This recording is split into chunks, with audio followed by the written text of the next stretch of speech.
आणि ही सगळी स्थिती असताना तिकडे उंदर गावात काय झालं की पुन्हा एकदा पाऊस झाला आणि त्याच्यामुळे साहजिकच अनेकांना पुनर्वसन केंद्रामध्ये आणण्यात आलं आणि अशाच एका वृद्ध दाम्पत्याची ही कहाणी ऐकून तुमच्याही डोळ्यामध्ये अश्रू येतील. नेमकं काय घडलंय बघूया.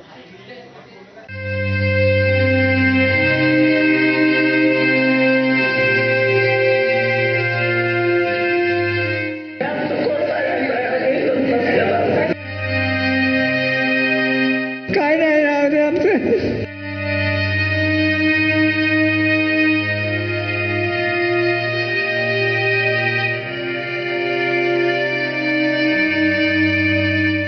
महापुरामुळं घरदारं वाहून गेली, अत्यंत बिकट परिस्थिती आलेली आहे.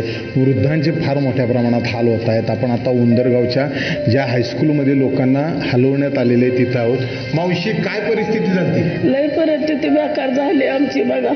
आम्ही म्हाताऱ्या घरातलं गेलंय, अंगावर पांघरूच राहिलं नाही आमच्या, काहीच नाही. आम्हाला हे असलं गुंडाळून दिलं, इथं आल्यावर दिलं बघा हे असलं.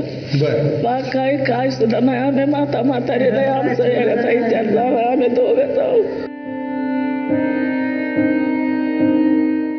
यांच्याही डोळ्यातले पाणी थांबायला तयार नाहीये. काय मामा, काय परिस्थिती आहे? कळतच नाही. काय करायचं नाही. काय नाही रे आमचं.